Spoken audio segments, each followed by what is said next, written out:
بسم اللہ الرحمن الرحیم۔ یہاں سے تقریباً 40 سال پہلے کی بات ہے۔ اس وقت میں اپنے شوہر اور بچوں کے ساتھ گاؤں میں رہتی تھی۔ میرے شوہر وہاں پر سرکاری آفیسر تھے، اس وجہ سے وہاں ہمیں بہت اچھا گھر ملا ہوا تھا۔ گاؤں کے چاکر بھی تھے، غرض زندگی کی ہر سہولت میسر تھی۔ میں پڑھی لکھی تھی اور گھر میں بیکار پڑے رہنے سے الجھن ہوتی تھی، اس لیے میں چاہتی تھی کہ گھر داری کے علاوہ بھی کچھ کام کروں۔ لہٰذا میں علاقے کے سوشل کاموں میں حصہ لینے لگی۔ اسی دوران میری ایک لڑکی سے ملاقات ہوئی جس کی عمر 20-22 سال تھی، جسے اس کا کوئی پڑوسی بنگلہ دیش سے ملازمت کا جھانسا دے کر پاکستان لے آیا تھا اور یہاں ایک دیہاتی کے ہاتھ 50,000 روپے میں فروخت کر دیا تھا۔ یہ لڑکی بہت خوبصورت تھی، لیکن دکھ اور صدمے سے مرجھائی ہوئی تھی۔ اس کا نام بشرا تھا۔ اسے ایک بوڑھے دیہاتی نے خرید کر اس سے نکاح کر لیا تھا، لیکن بشرا اس نکاح سے خوش نہ تھی۔ لیکن یہاں یہ اصول تھا کہ جو شخص ان اسمگل شدہ لڑکیوں کو خریدتا تھا تو وہیں خریدنے والے سے ان کا نکاح کر دیا جاتا تھا اور یہ بے بس عورتیں کچھ نہ کر سکتی تھیں۔ بشرا بھی اسی طرح اپنے خریدار شوہر کے ساتھ ایک دیہات میں لائی گئی۔ وہ یہاں آ کر خوش نہیں تھی۔ وہ تھوڑی پڑھی لکھی بھی تھی۔ اس نے اپنی پڑوسن کے ذریعے کئی خطوط اپنے والدین کو بھجوائے، مگر کوئی جواب نہ آیا۔ اس کا شوہر اس سے عمر میں 32 سال بڑا تھا۔ وہ اسے کھیتوں میں کام کرنے کو کہتا تھا، مگر بشرا کا دل کسی کام میں نہیں لگتا تھا۔ بالآخر ایک دن وہ گھر سے بھاگنے میں کامیاب ہو گئی۔ کسی طرح جب وہ شہر پہنچی تو ایک تھانے دار کی نظر اس پر پڑ گئی۔ پولیس والے اسے مشکوک سمجھ کر تھانے لے آئے۔ اتفاق سے میرے شوہر وہاں موجود تھے۔ تھانے دار نے ان سے کہا، اشتیاق صاحب، یہ لڑکی لاوارث ہے، جہاں سے نکل کر بھاگی ہے یہ وہاں واپس جانا نہیں چاہتی۔ دارالامان بھجوائیں گے تو بھی اسے سکون نہیں ملے گا۔ وہاں جانے ایسی کتنی عورتیں پہلے سے بھری پڑی ہیں۔ ہم چاہتے ہیں کوئی شریف گھرانہ اسے پناہ دے دے اور پھر اسے اس کے والدین کے پاس بھجوانے میں مدد کرے۔ میرے شوہر نے کچھ دیر سوچا اور کہا، اسے آپ میری بیگم کے حوالے کر دیجئے۔ کچھ دنوں سے وہ کہہ رہی تھی کوئی خاتون مل جائے تو اسے اپنے پاس رکھ لوں گی، کیونکہ ان کی طبیعت آج کل کچھ ٹھیک نہیں ہے۔ ضروری کارروائی کے بعد میرے شوہر بشرا کو گھر لے آئے اور مجھ سے کہا کہ جب تک اس کو اس کے وطن بھجوانے کا بندوبست نہیں ہوتا آپ رکھ لیں۔ ہمارا گھرانہ اس کے لیے محفوظ جگہ ہے۔ میں نے بشرا کو بخوشی رکھ لیا۔ میں اس کے لیے روز اس کی پسندیدہ کھانا چاول اور مچھلی پکاتی اور وہ بہت شوق سے کھاتی۔ اسے نئے کپڑے بنوا کر دیے، وہ بہت خوش ہو گئی۔ اب وہ بے حد خوش رہنے لگی۔ گھر کے کاموں میں بھی میرا خوش دلی سے ہاتھ بٹانے لگی، ہر کام سلیقے سے کرتی۔ بشرا بہت جلد میرے بچوں سے بھی مانوس ہو گئی، ان سے باتیں کرتی اور کھیل میں ان کے ساتھ شریک ہو جاتی۔ غرض کے چند دنوں میں اس کی اداسی ختم ہو گئی۔ بشرا کے آنے سے مجھے بڑا سکون ملا۔ پہلے مجھے باہر نکلنے سے پہلے بچوں کے متعلق سوچنا پڑتا تھا، لیکن اب میں آزادی سے باہر جانے لگی تھی۔ شہر کی تقریبات میں حصہ لیتی، لیڈیز کلب جاتی، گھر میں سہیلیوں کی پارٹیاں کرتی، کیونکہ بشرا نے بہت سی ذمہ داریاں سنبھال لی تھیں۔ لیکن مجھے اس بات کا بھی احساس تھا کہ وہ اپنے گھر اور گھر والوں سے دور ہے۔ میں اکثر اشتیاق سے کہتی رہتی کہ اس کی واپسی کا کچھ کریں، اسے اپنے وطن بھجوانے کے لیے کوششیں کریں۔ وہ کہتے، ہاں کوشش کر رہا ہوں۔ ایسا کہتے کہتے کئی ماہ نکل گئے اور اشتیاق نے بشرا کو اس کے وطن بھجوانے کے لیے کچھ نہ کیا۔ اس نے بھی اب اپنے گھر والوں کا تذکرہ کرنا چھوڑ دیا تھا۔ لگتا تھا کہ اس کا دل ہمارے گھر میں لگ گیا ہے اور وہ اس پناہ گاہ کو چھوڑ کر اب کہیں نہیں جانا چاہتی۔ انہی دنوں مجھے سماجی بہبود کے محکمے میں اعزازی کام کی آفر ہوئی۔ میں قریبی شہر میں جز وقتی تعینات ہو گئی۔ یہ شہر ہمارے شہر سے بمشکل آدھے گھنٹے کی مسافت پر تھا۔ محکمے کی گاڑی مجھے لانے اور چھوڑنے کے لیے ہم وقت پر آ جاتی تھی۔ اشتیاق نے اعتراض کیا کہ گھر میں بچے اکیلے ہو جاتے ہیں، وہ اسکول سے آئیں گے تو تمہیں نہ پا کر پریشان ہو جائیں گے۔ تمہیں سماجی بہبود کے کام کی کیا ضرورت ہے؟ چھوڑو اس کام کو، ہمارے بچوں کو پریشانی اٹھانی پڑے گی۔ میں نے کہا، بچے گھر میں اکیلے نہیں ہوں گے، بشرا ہر وقت گھر میں موجود ہوتی ہے۔ وہ مجھ سے زیادہ ان کا خیال رکھتی ہے۔ اسکول سے آتے ہی تو انہیں کھانا دے دیتی ہے۔ آپ بچوں کی فکر نہ کریں۔ یوں بھی آپ صبح کے گئے شام ڈھلے آتے ہیں، میں آپ سے پہلے گھر پہنچ جاؤں گی۔ بہرحال اپنے شوہر کی مرضی کے خلاف بے حد اصرار کر کے میں نے فلاحی کام کی کچھ ذمہ داریاں اپنے ذمے لے لیں۔ بچوں کو اسکول بھیج کر میں قریبی شہر چلی جاتی اور دوپہر کے قریب گھر واپس آ جاتی۔ کبھی جب فنکشن وغیرہ کا اہتمام کرانا ہوتا تو شام ہو جاتی، ورنہ عموماً دوپہر تک واپسی معمولی تھی۔ بشریٰ نے اب میرے گھر کا سارا انتظام سنبھال لیا تھا اور میں بھی اسے اب چھوٹی بہن کی طرح رکھتی تھی۔ اللہ کا شکر ہے مجھے زندگی میں سکھ چین اور زندگی کی تمام خوشیاں حاصل تھیں۔ 2 بیٹے اور 2 بیٹیاں تھیں۔ گھر ان پھولوں سے مہکا کرتا تھا۔ ان کی شوخیوں میں بشریٰ کے قہقہے بھی شامل ہو جاتے تھے تو میرے گھر کی رونق دوبالا ہو جاتی تھی۔ اشتیاق کی محبت کا مرکز میری ذات تھی۔ پھر اس پھولوں بھرے گلشن کو نہ جانے کس کی نظر لگ گئی کہ ایک روز جب شدید گرمی میں گھر واپس آ رہی تھی تو سر میں سخت درد محسوس ہوا اور میں گاڑی میں ہی بے ہوش ہو گئی۔ مجھے اسپتال لے جایا گیا۔ ڈاکٹروں نے کہا کہ انہیں فوراً لاہور لے جائیں۔ اشتیاق کو بھی فون کر کے بلوا لیا۔ وہ مجھے اسی وقت لاہور کے ایک بڑے اسپتال لے آئے جہاں قابل ڈاکٹر موجود تھے۔ انہوں نے علاج شروع کر دیا۔ میں اسپتال میں داخل تھی اور بچے بشریٰ کے پاس گھر میں تھے۔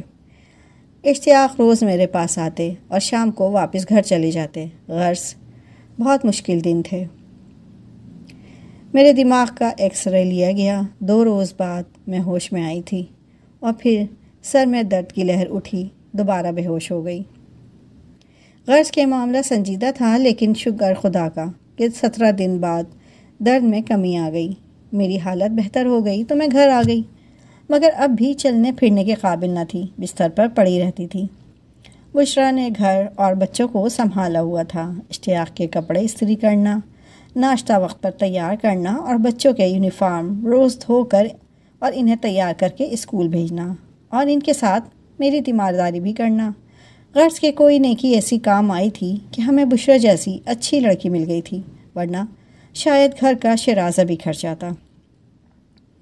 کیونکہ میری طبیعت سنبھلنے کے باوجود مکمل طور پر بہتر نہیں ہو پا رہی تھی۔ کسی بھی وقت حالت غیر ہو جاتی، غشی طاری ہو جاتی تو کسی بات کی سدھ بدھ نہ رہتی تھی۔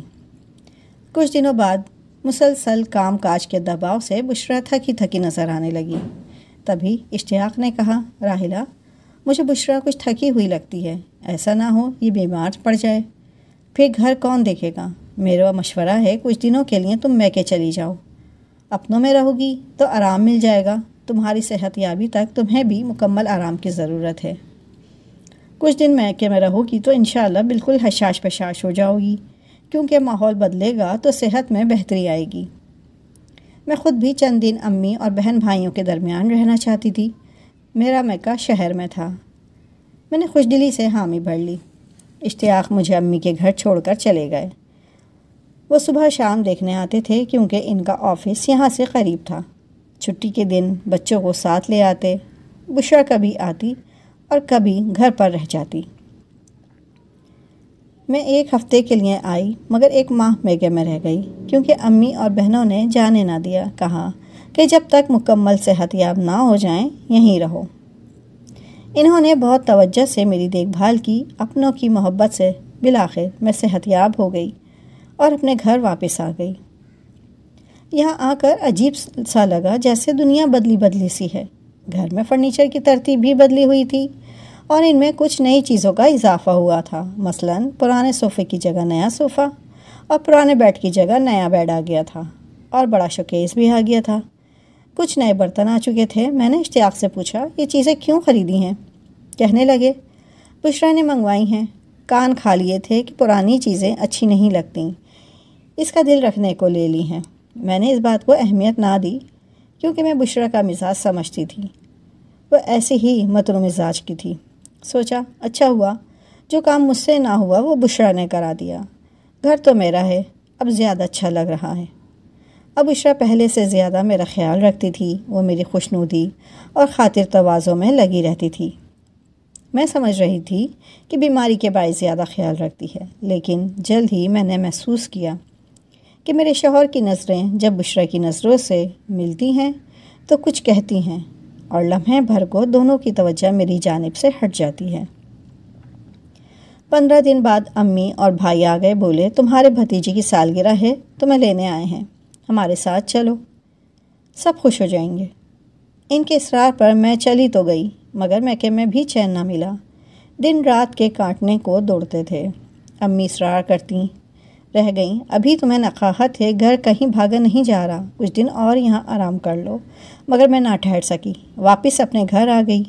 بھائی مجھے چھوڑنے آئے تھے۔ جوں ہی گھر میں قدم رکھا، مجھے دیکھ کر میرے شوہر خوش ہونے کے بجائے ان کا منہ اتر گیا، کہنے لگے اتنی جلدی آ گئیں، کچھ دن اور وہاں رہ لیتیں، یہاں بچے تنگ کریں گے، شور شرابہ کرتے ہیں، کہیں پھر بیمار نہ پڑ جاؤ۔ ان کے لہجے میں کچھ ایسا بیگانہ پن محسوس ہوا کہ دل بیٹھ گیا۔ بشریٰ سامنے آئی تو وہ بھی بدلی لگی۔ سوچا ایسی اچھی لڑکی پر شک کرنا کفران نعمت ہے، یا نہ ہوتی تو نہ جانے کیا ہوتا۔ اللہ جانے ہم عورتوں کی فطرت میں شک کا زہر کیوں گھلا رہتا ہے، اپنے محسن کو بھی مشکوک نظروں سے دیکھتی ہیں۔ میں اپنی سوچ پر شرمندہ ہو گئی۔ کچھ دن گزرے کہ پھر سر میں درد رہنے لگا۔ ڈاکٹر نے کہا کہ لاہور لے جا کر دکھائیں۔ ہم نے لاہور کی تیاری باندھ لی۔ میں چاہتی تھی کہ بشریٰ ہمارے ساتھ نہ جائے بلکہ بچوں کے پاس رہے، لیکن اشتیاق نے اسے بھی ساتھ چلنے کو کہا اور بچوں کو میری امی کے گھر چھوڑ آئے۔ ہم گاڑی میں بیٹھے تو مجھ سے بیٹھا نہ جا رہا تھا، ناچار پچھلی سیٹ پر لیٹ گئی اور بشریٰ کو اشتیاق کے ساتھ اگلی نشست پر بیٹھنا پڑا۔ بولے بشریٰ کو ساتھ لانا ضروری تھا، لمبا سفر ہے، راستے میں اگر تمہاری طبیعت بگڑ گئی تو یہ ہماری مددگار ہوگی، یہی سوچ کر ساتھ لایا ہوں۔ لاہور جا کر ہم جس ہوٹل میں ٹھہرے، وہاں اشتیاق نے 2 کمرے لیے، ایک میں بشریٰ کا بیگ رکھوا دیا کہ یہ رات کو علیحدہ سوئے گی اور دوسرے کمرے میں ہم میاں بیوی رہیں گے۔ اگلے روز ہم نے اسپتال جانا تھا۔ رات کو پہلے پہر میری آنکھ لگ گئی، شاید دوا میں کچھ نشہ تھا۔ اشتیاق اپنے کمرے سے نکل کر بشریٰ کے کمرے میں چلے گئے۔ میں رات بھر گہری نیند میں ڈوبی رہی۔ صبح دن چڑھے آنکھ کھلی، بہرے نے چائے لا کر دی۔ میں نے پوچھا صاحب کدھر ہیں؟ کہا وہ ساتھ والے کمرے میں اپنی دوسری بیگم کے پاس ہیں، میں ابھی بلا کر لاتا ہوں۔ دوسری بیگم؟ میں نے حیران ہو کر دہرایا۔ جی، انہوں نے ہوٹل کی انٹری رجسٹر میں یہی لکھوایا ہے۔ میرا سر چکرانے لگا۔ جب میرے شوہر آئے تو میں برس پڑی کہ یہ بیرا کیا کہہ کر گیا ہے۔ میں نے آپ کو نہ پا کر بیل دی۔ بیرے نے کہا کہ وہ دوسری بیگم کے پاس ہیں۔ بشریٰ کب سے آپ کی دوسری بیگم ہو گئی؟ وہ بیرا پاگل ہے، انہوں نے کہا۔ یہ لوگ ایسے ہی شگوفے چھوڑتے ہیں۔ ہوٹل میں کئی طرح کے جوڑے آ کر ٹھہرتے ہیں تو ان کے دماغ میں کہانیاں بن جاتی ہیں، انہیں عادت ہو جاتی ہے فرضی داستانیں گھڑنے کی۔ میں چپ ہو گئی۔ ہوٹل میں جھگڑا مناسب نہ تھا، علاج کے لیے گھر سے اتنی دور آئی تھی، لیکن میرے دل میں وسوسوں نے جڑ پکڑ لی۔ ایک ہفتے ہم ہوٹل میں رہے۔ چیک اپ اور علاج کے معالجے کے مراحل طے کرنے کے بعد واپسی ہوئی تو تمام راستے خاموشی رہی۔ بشریٰ بھی راستے بھر سفر میں نہ بولی، لگتا تھا ایک گھمبیر خاموشی نے ہم تینوں کی آوازوں کو نگل لیا ہے۔ گھر پہنچ کر میں اس معاملے کی ٹوہ میں لگ گئی۔ بھائی کو بتایا، کمپنی میں ان کا دوست آفیسر لگا ہوا تھا، اس نے بتایا کہ نکاح کے رجسٹر میں ان کا نکاح درج ہو چکا تھا۔ بشریٰ سے نکاح کا ثبوت مل گیا۔ اشتیاق نے اس کے ساتھ ان دنوں نکاح کیا جب میں 1 ماہ میکے میں رہی تھی۔ اب کون سا برتا باقی رہ گیا تھا؟ پھر بھی میں نے میکے جا کر رہنا مناسب نہ سمجھا، کیونکہ 4 بچوں کا سوال تھا جو تعلیم حاصل کر رہے تھے۔ بہرحال بشریٰ کو میں نے رخصت کر دیا۔ بعد میں معلوم ہوا کہ میرے شوہر نے اسے علیحدہ گھر لے دیا ہے اور وہ کبھی میرے پاس تو کبھی اس کے پاس ہوتے ہیں۔ امی اور بھائی نے مجھے شوہر سے الگ ہو جانے کا مشورہ دیا، مگر میں نے اپنے جذبات سے زیادہ اپنے بچوں کے مفاد کی خاطر اس صدمے کو قبول کر لیا۔ اپنے گھر کو چھوڑ کر کہیں نہیں گئی، یہ سوچ کر کہ سوتن شاید قسمت میں لکھی گئی تھی، سو مل گئی۔ اگر بشرا نہ ہوتی تو کوئی اور ہوتی۔ بشرا لاوارث تھی، اس کا کوئی گھر بار تھا۔ اللہ تعالیٰ نے مجھے اس کا محتاج رکھنا تھا، اس لیے انتظام کر دیا تھا۔ میں پوری طرح صحت یاب نہ ہو سکی، آج بھی ویل چیئر پر ہوں۔ بچوں کا اور میرا سارا کام بشرا ہی کرتی ہے، سوتن کی طرح نہیں، ایک خدمتدار کی طرح۔ گھر میں رہتی ہے، میرا ادب کرتی ہے، اور سچ بات یہ ہے کہ اس بیماری میں بھی میرا بھی اس کے بنا گزارا نہیں ہے۔ اگر آپ کو میری یہ کہانی پسند آئی ہو تو میرے چینل کو لائک اور سبسکرائب ضرور کر دیجیے گا۔ شکریہ۔